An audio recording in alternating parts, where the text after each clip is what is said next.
আসসালামু আলাইকুম, শুভ সকাল প্রিয় বন্ধুগণ। কওমি মাদ্রাসায় পড়া এত সহজ নয়। কওমি মাদ্রাসায় পড়তে হলে শারীরিক ব্যায়াম নিয়মিতই করতে হয়।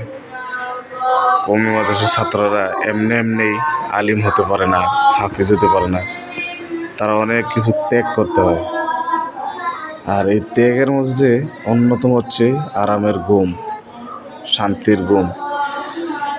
এই ঘুমটা আজকে তারা ত্যাগ করতে পারে নাই, যার ফলে তাদের উপরে শাস্তি প্রয়োগ করা হয়েছে।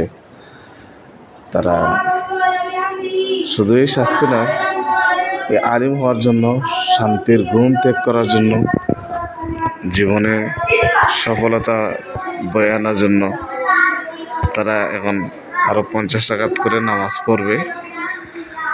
কওমি মাদ্রাসায় পড়া কিন্তু অত্যন্ত কঠিন।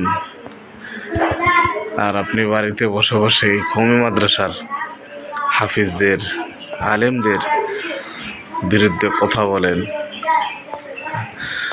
আপনি যখন ঘুমে, বাচ্চারা তখন ইবাদতে, নামাজে, রোজায়, কোরআন তেলাওয়াতে, জিকিরে ফিকিরে, আর আপনি ঘুমাচ্ছেন।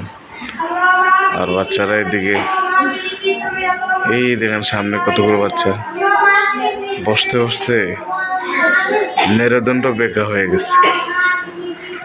অনেক বাচ্চার মেরুদণ্ড ক্ষয়ও হয়ে যায় অনেক সময়।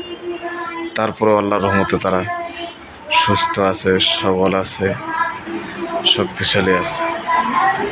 যেখানে আপনি দুর্বল সেখানেই তারা শক্তিশালী। এটা হচ্ছে সবচেয়ে বড় নিয়ামত।